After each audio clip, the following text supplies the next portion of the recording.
If you need a chocolate frosting that tastes delicious, comes together quick, this is the one you might want to consider trying. I love this. This is my go-to for the chocolate frosting.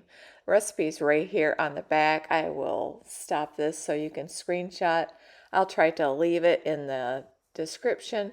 I start out by taking a stick of real butter and putting it in a dish. I need to melt this.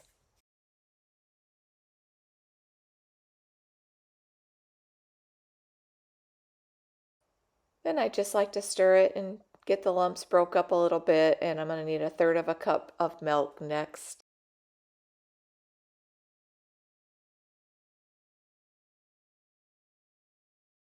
Now I will go ahead and add the butter to my mixer.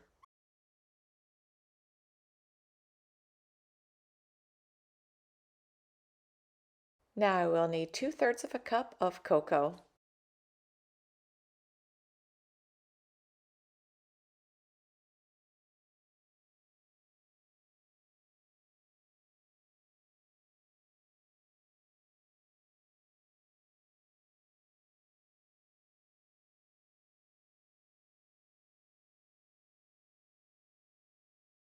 And then I'll put that in the mixer and I will start mixing this a little bit.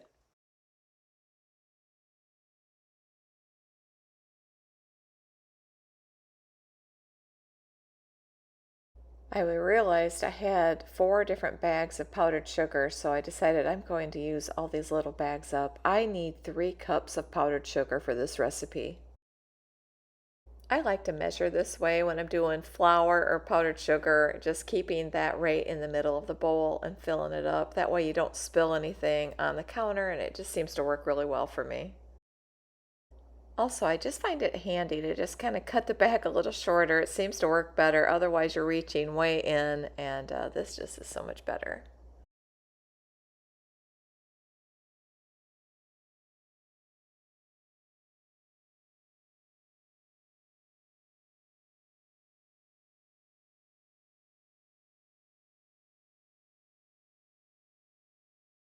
This is a new mixer. I believe I bought this around Black Friday, the day after Thanksgiving. Got a good deal on it, and but the thing about this mixer compared to my old KitchenAid that I had for 20 years, this one doesn't go down as far, and I know there's an adjustment I can make to make that go down just a little lower, so I'm going to need to look into that.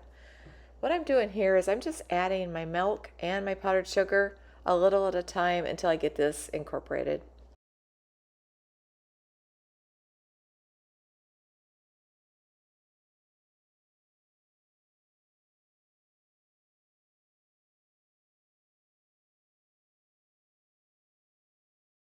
This recipe is absolutely one of our favorites. It's so good, it's so chocolatey, and really it takes nothing to make it. If you have just the basic ingredients at home, you'll have everything to put it together. And I baked a cake earlier today, and so it is sitting over there waiting for this frosting. I am going to put a teaspoon of vanilla in. It calls for that in the recipe. And now I just want to give it a good mix, make sure it is nice and smooth and ready to be put on the cake. And that looks good, just perfect. I'm going to give it a good mix. I want to mix it up a little bit, make sure there's no lumps.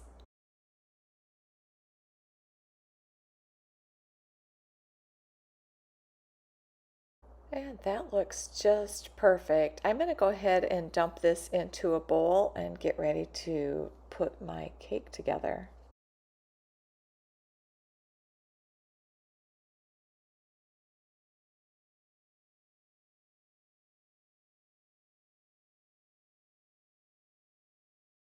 Here I just want to show a close-up of it and look at all that deliciousness. I am not doing anything fancy today. I am just going to dump this on top of the cake. I probably won't use all of it. It does freeze well too, so you can do that, put it in the freezer and use it next time.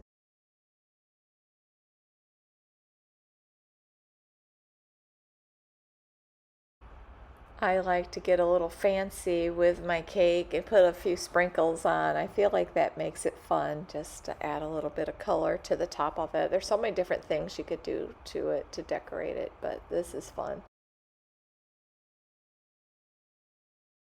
If you enjoyed this video, I hope you'll consider subscribing and hit the like button. And at the end of this video, I will put up 2 of my other videos if you'd like to click on them. And I want to thank you so much for watching today.